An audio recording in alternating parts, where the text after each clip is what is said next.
welcome back to A Minute with Autism. I am the host of this segment, and my name is Shaunice. So today I just want to go over a few things, give some advice. Also, if you have questions, comments, or concerns, please don't forget to leave them in the chat or send me an email, call me, text me. However, just get me your questions or things that you want to talk about, topics, anything like that. Just to go over a few things today, we're going to start with speech delay.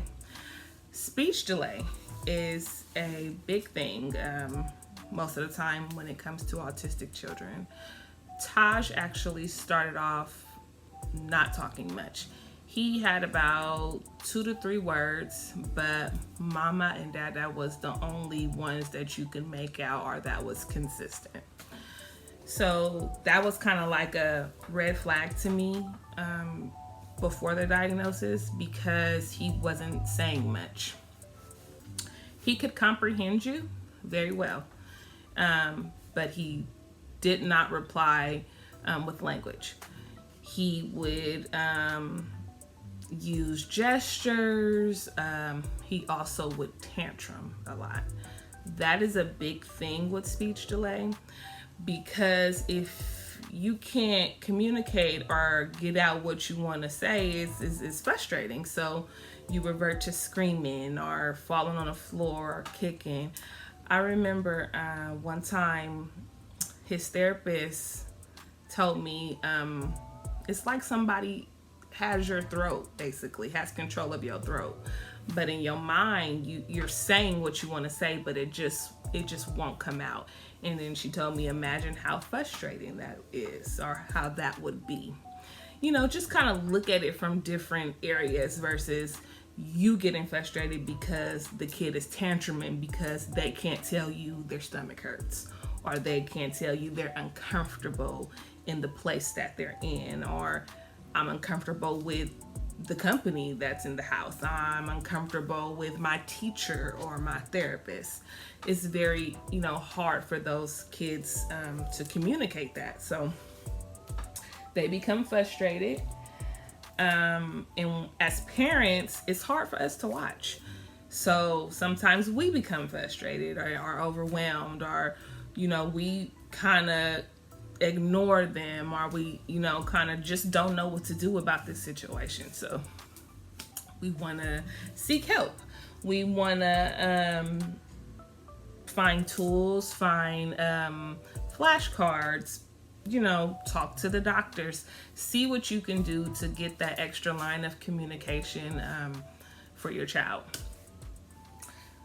We want to not ignore the early signs of autism because the sooner that the kids get diagnosed, the better. The sooner, the better. I can't stress that enough. Early intervention is the best intervention. I know that if I had waited and not acted fast on Taj, he wouldn't be at this level that he is now. He is progressing rapidly, and it's a beautiful thing to watch. Yes, everybody is different, but parents, don't wait.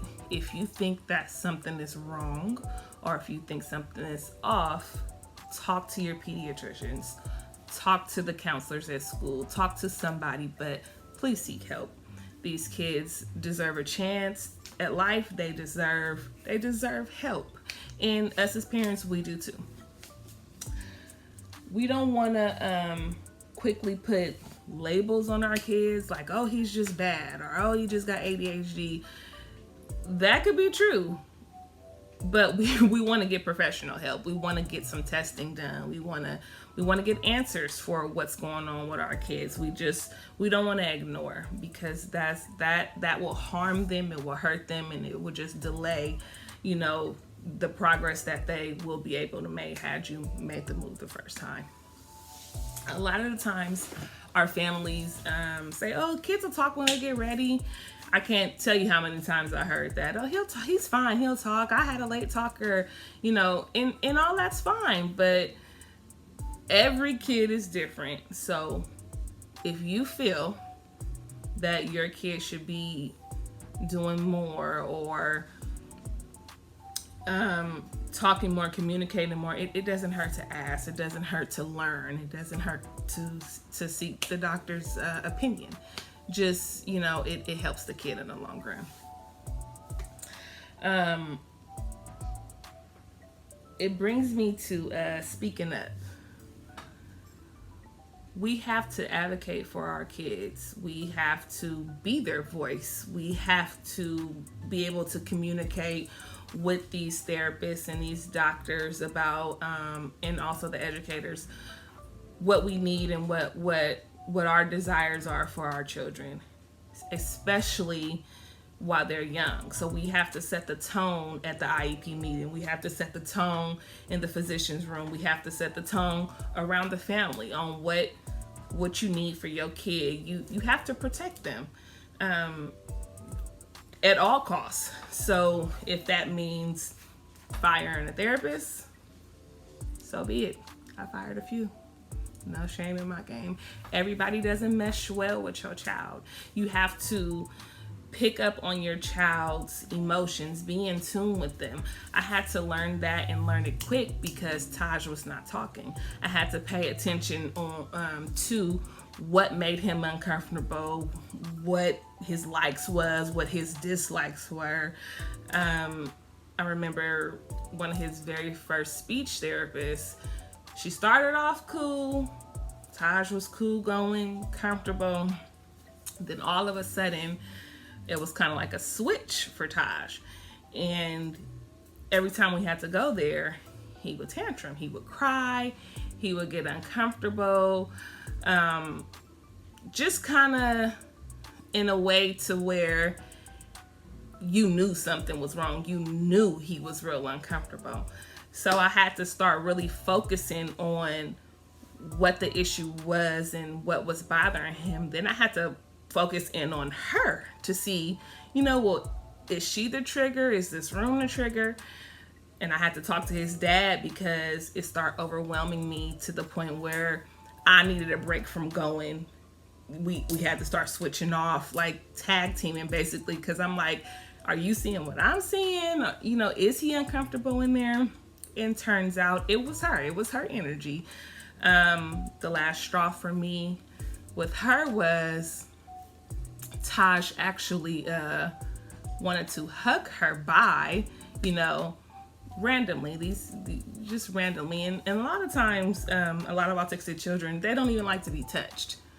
So for him to actually want to hug her was something big, but she told him he needed to learn personal space. She literally said that in front of me. You're saying this to a 3-year-old. I don't know about you, but 3-year-olds, neurotypical or autistic, don't understand personal space at all. That's just not something kids in general understand. So I had to literally leave out her office and walk right into her boss's office to let her boss know what she said to my child. I had to advocate. I had to be the parent who spoke up about it. And that's just a short version of the story because she was very nasty. But my point being, you have to speak up when something's wrong. You have to pay attention to your kids. You have to, just tune in to their energy, whether they're talking or not, on what makes them comfortable and what makes them uncomfortable. Yes, it's frustrating because sometimes the kids will just be frustrated with the whole situation in general because learning for them is frustrating when they can't talk or when they don't know something. It becomes hard to do. But, we just got to have that discernment and to see through all of that. It's kind of like a superpower. I believe as autism moms, we definitely have superpowers. Finding joy in the journey. That's big. And that's something that took me a while to do because I literally thought, like I said in the last segment, that my world was over, that this was just the end of the road for me and my son. This was just something so horrible that it took me a while to find the joy in it. If you know Taj personally, you know Taj is quite the character. So the joy starts right there. His personality, his sense of humor, his laugh, his giggle. That's where I start having to pull the joy from. And also that he's special. And he is unique. One thing that Taj has taught me, and it's a big thing for me, is he's gonna be himself no matter who's around. You see people switch on and off depending on who they're with. You see that growing up, you see that in adults, you see it in teenagers, but Taj is Taj, and Taj is Taj 24/7. He don't care who around. He gonna line his animals up. He gonna he gonna tantrum when he tantrum. He's him, and I love that. You can take that and just hold on to the fact that this boy is gonna be him. He's gonna be his loving self. He's gonna be his spoiled self. No matter where we are, if we in Target, if we at home, if we at church, he's gonna be him, and I love that about him. Also,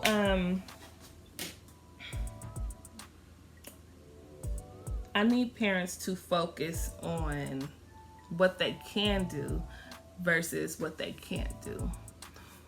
Don't get caught up in, oh, my son or my daughter can't do this, she can't do that, she's not doing this, she's not doing that. What can they do?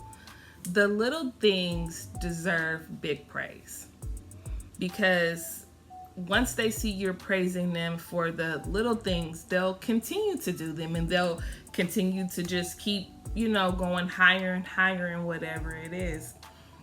Whether it's tying a shoe, riding a bike, buttoning their pants. A lot of kids have gross motor and fine motor issues. Taj has fine motor issues, so it's harder for him to grab a pencil, to zip his jacket. Tedious tasks take time for him. Versus his gross motor, this boy is strong as all get out. He can literally knock me over. He can pick up heavy objects. So just little things deserve big praise, because it takes a lot for them to do them. I'm looking at my notes here. When practicing or teaching your kids something, you want to do it with a lot of patience. You want to repeat yourself without getting frustrated, because like I said in the beginning, it's frustrating for them not being able to communicate or say what they need to say. If somebody was doing something to you and you couldn't tell them to stop, imagine how hard that is. Literally doing something to irritate your soul, and you can't even say stop, or leave me alone, don't touch me, or give me a hug, mommy, I need you. Imagine how that feels, or how that would feel if that was you. So you want to do everything with a lot of patience. You want to also block out the distractions, turn the TV off, put your phone on vibrate. You want to tune into what they need when doing your flashcards, or when you're literally teaching them how to use a fork, whatever it is. You want to block out the distractions and make sure you're focused just on the kid. You also want to take breaks so that they don't get frustrated. I had to learn that early on. You can't cram them with a whole bunch of things, because it becomes overwhelming, and then it'll send them into a sensory overload. So if we're practicing our ABCs, maybe do half the alphabet, take a break, come back, do the other half, and then sing the song all together. But you want to take breaks, and you want to take your time with it. It's not a rush. What are you rushing for? Also, you want to encourage them always. Encourage their personalities, and make it fun. Make it fun. These kids are beautiful. Their spirits are just bright, and you can learn a lot from them. You definitely can. I do want to thank everybody for your support. I want to thank you for just tuning in, hitting me up, telling me good job. This is a little out of my element. I'm definitely a people person and talk to people about this anytime it's brought up, but the recording thing, it's new for me. So just keep me in your prayers. I want to end with this quote. I thought, oh, I have to teach my son about the world. It turns out I have to teach the world about my son. Thanks for listening and have a Merry Christmas.